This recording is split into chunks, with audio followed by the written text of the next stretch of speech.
Yo, what's up mga kaibigan? Nalina tayo magkwentuhan. Ang New York Knicks ay naging busy ngayong off-season. Ginuha nga nila si Mikal Bridges at multi-time All-Star Karl Anthony Towns kapalit ang multiple draft picks, Donte DiVincenzo, Julius Randle at iba pang minimum and two-way level players. Ganun pa man mukhang hindi pa rin nga tapos o kontento ang Knicks sa roster na meron sila. Kahit na isa na nga itong roster na may kakayahan na mag-contend para sa isang championship sa mata ng madami. Ayon kay Chris Porcianen ng CBS Sports ay nagkaroon ng internal discussions ang Knicks regarding a Marcus Smart trade. Willing nga daw ang Knicks na maging aktibo sa trade para kay Marcus Smart. If ever nga ay posible pa silang madagdagan ng former Defensive Player of the Year winner. Imagine a starting five ni Jalen Bronson, Marcus Smart, Mikal Bridges, OG Anunoby at Karl Anthony Towns at may pure energy ka pa ni Josh Hart mula sa bench. Napakasipag nga sa depensa ng lineup na yan mga kaibigan.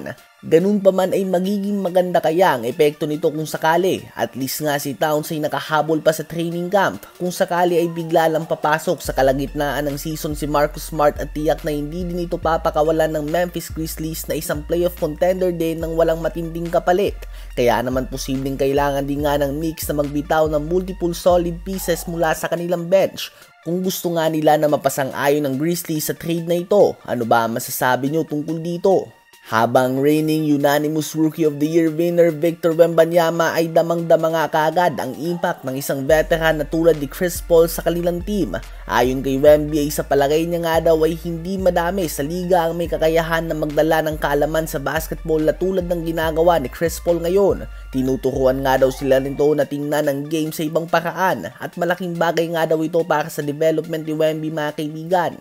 Hindi nga madalas na magkaroon ka ng kakampi na pangatlo sa may pinakamadaming assist at steal sa kasaysayan ng NBA at posibleng matapos pa ang season na ito na hawak na niya ang second spot sa likod lamang ng legendary John Stockton. Bukod dyan ay na-overlook nga ng madami ang impact na dala ni Chris Paul sa mga development ng tulad ni Devin Booker at Blake Griffin noon. Subalit ang nakakalimutan nga ng madami ay malaki ang naitulong ni Chris Paul sa last year's first runner-up sa regular season MVP voting Shai Gilgeous-Alexander ng OKC Thunder.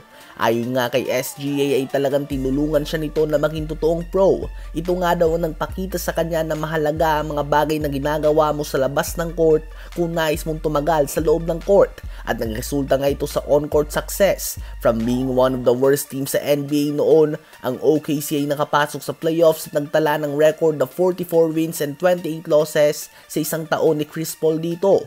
Umabot din nga sila sa Game 7 ng Houston Rockets sa first round ng playoffs at natapos ito sa isang one-possession game. And hopefully ay matulungan din nga ni Chris Paul si Wemby sa kanyang development. At least nga kung sakali man nabigo si Chris Paul na magkampiyon sa kanyang career, may kita pa din natin ang matindi ng impact sa mga batang player na naging kakampi niya sa limitadong panahon niya. Ano ba masasabi nyo tungkol dito?